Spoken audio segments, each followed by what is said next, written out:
Salut les devins, c'est Saikyo. On a de tout nouveaux spoilers concernant l'anime Dragon Ball Super. Un nouveau personnage va être révélé dans l'anime Dragon Ball Super. C'est grâce au tout nouveau magazine V-Jump, qui a déjà été scanné sur internet complètement. Et d'ailleurs, je remercie White4517 sur Twitter pour l'avoir fait. Et bien ce magazine du V-Jump, je vous le montre, nous a montré la partie 8 du jeu Super Dragon Ball Heroes. Alors, en quoi est-ce que Super Dragon Ball Heroes a un lien avec des spoilers Dragon Ball Super? Normalement, ça n'a aucun lien, vous avez raison. Mais là, sur cette page, vous voyez qu'il y a du texte. Il est écrit explicitement qu'un nouveau personnage qui est caché dans l'ombre de cette carte va apparaître prochainement dans la série Dragon Ball Super, l'animé à la télévision. Tout ça est dit clairement, noir sur blanc, il n'y a aucun doute. Après, il y a une petite part de mystère, et si vous me suivez sur Twitter, Facebook, vous avez dû voir mes tweets, les premiers traducteurs qui se sont plongés là-dessus ont dit que ce nouveau personnage était annoncé pour 2018. Alors que là, très récemment, dans les 2-3 dernières heures, il y a eu d'autres traducteurs qui se sont posés sur le truc et qui ont traduit ça en disant qu'un nouveau personnage apparaîtra prochainement.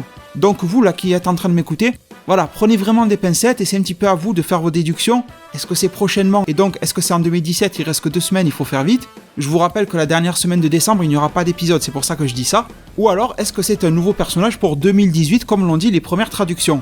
Ça change pas grand chose, mais ça nous fait comprendre qu'un tout nouveau personnage arrive, que l'on nous dit qu'il arrivera prochainement, mais sa date d'arrivée n'est pas du tout déterminée en tout cas. Si c'est 2018 c'est vaste, vous voyez, ça peut être n'importe quand, ça peut être dans le tournoi du pouvoir, avant ou après.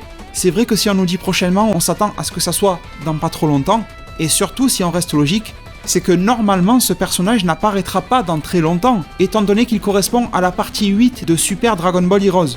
Et Super Dragon Ball Heroes, il a sa propre histoire avec les Makaioshin, les machins, mais Super Dragon Ball Heroes suit aussi l'histoire de Dragon Ball Super. Enfin, il l'a dévié à sa sauce, etc. Il en fait un remix, avec des transformations de cinglés, machin.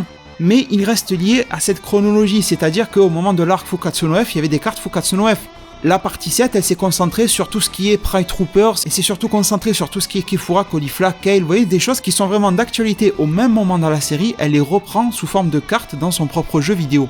Donc il est clair que ce personnage de la partie 8 de Super Dragon Ball Heroes ne peut pas être, en tout cas je pense, un personnage d'un prochain arc de Dragon Ball Super si on raisonne par cette logique-là. D'ailleurs, je tiens à vous le préciser, le magazine V-Jump ne mentionne rien ni à propos d'un film Dragon Ball Super en 2018, ni à propos d'un nouvel arc. Donc je pense que le tout est réservé pour la Jump Festa qui aura lieu ce week-end au Japon. Ne vous inquiétez pas, je vous tiendrai informé avec un maximum de vidéos dès qu'on aura une information. Donc aujourd'hui mon rôle c'était vraiment de venir vous apporter cette information-là. Ce personnage, j'ai envie de vous dire, ça peut être un petit peu de tout et de n'importe quoi. Si vous voulez mon avis, je pense que ça sera un personnage que l'on découvrira en 2018 et surtout dans le cadre de cet arc survie de l'univers et de ce tournoi du pouvoir. Après, il y a écrit personnage. C'est vrai que j'ai vu beaucoup d'entre vous me dire que ça sera la fusion des 3 robots de l'univers 3 ou la fusion de ces 3 robots avec Paparoni ou un délire comme ça. C'est possible, sincèrement c'est possible, mais on sait que cette fusion-là apparaîtra en 2017. Donc déjà, ça correspond au moins avec les premières traductions qui nous parlent d'une apparition 2018. Donc je doute que ça soit ce personnage de Anizara qui va être présenté sur cette carte, mais c'est une grosse possibilité. Et sinon, si je reste dans le contexte de 2018, et surtout jeter un œil aux autres cartes qui ont été présentées de DBS, et surtout regarder celle-ci, une toute nouvelle avec Goku Ultra Instinct qui est au premier plan. La carte est quand même plutôt sympa. Et derrière, on a Vegeta Super Saiyan Blue. Alors ça, vous pouvez le voir avec 2 points de vue différents. Soit vous vous dites, cette carte est vraiment unique.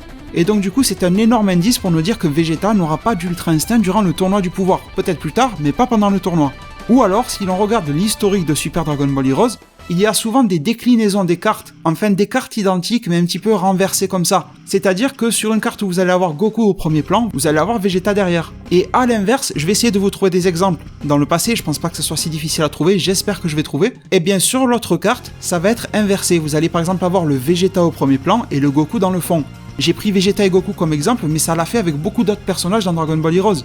Et ça leur permet en plus de faire beaucoup de cartes. Les personnes qui collectionnent ces cartes, j'aimerais bien en collectionner, mais malheureusement c'est un petit peu compliqué, mais en tout cas ça fait plaisir parce que tu as plusieurs déclinaisons d'une mise en scène d'une carte, etc. Donc là où je veux en venir, c'est que cette carte que l'on voit ici peut être en tout cas la version opposée de celle que vous voyez sous vos yeux. C'est-à-dire que l'on aurait Vegeta Ultra Instinct en gros plan, et que l'on aurait Goku SSJ Blue derrière.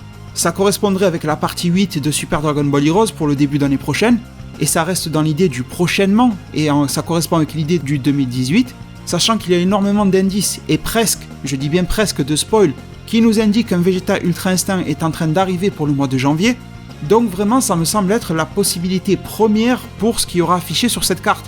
Après, des possibilités, il y en a des tonnes et je vais pas épiloguer sur ça. Le but de ma vidéo aujourd'hui, c'était de vous apporter l'information, de vous dire ce que j'en pense principalement, et après voilà, on peut aller sur des tas de terrains, on peut aller très loin avec un végétaux ultra instinct que l'on n'a pas voulu nous dévoiler sur la carte, et on peut partir dans des idées encore plus folles, comme par exemple un tout nouveau personnage, un truc perturbateur du tournoi. Forcément, je me doute que beaucoup d'entre vous vont y penser. Un personnage qui pourrait faire un petit peu la transition avec cet arc et l'arc suivant, une nouvelle divinité, quelqu'un d'un univers détruit, bon. Voilà, vous voyez, si je commence à balancer des idées, je vais vraiment jamais m'arrêter là-dessus. C'est avec plaisir que je viendrai lire vos idées en zone commentaire, j'espère que vous viendrez me les partager. J'en profite pour vous dire que normalement ma review de l'épisode 37 de Boruto devrait arriver demain, vendredi. En tout cas, je me languis vraiment énormément cette fameuse Jump Festa qui voilà, devrait nous apporter énormément d'informations Dragon Ball dans son ensemble, pas que Super, mais voilà, Dragon Ball tout court. J'espère de tout cœur pouvoir vous retrouver très nombreux au niveau des soutiens. C'est très simple, un like, un j'aime, c'est super important pour ma chaîne YouTube et je vous en remercie déjà par avance. Prenez tous très bien soin de votre futur et à plus pour de prochains arts divinatoires.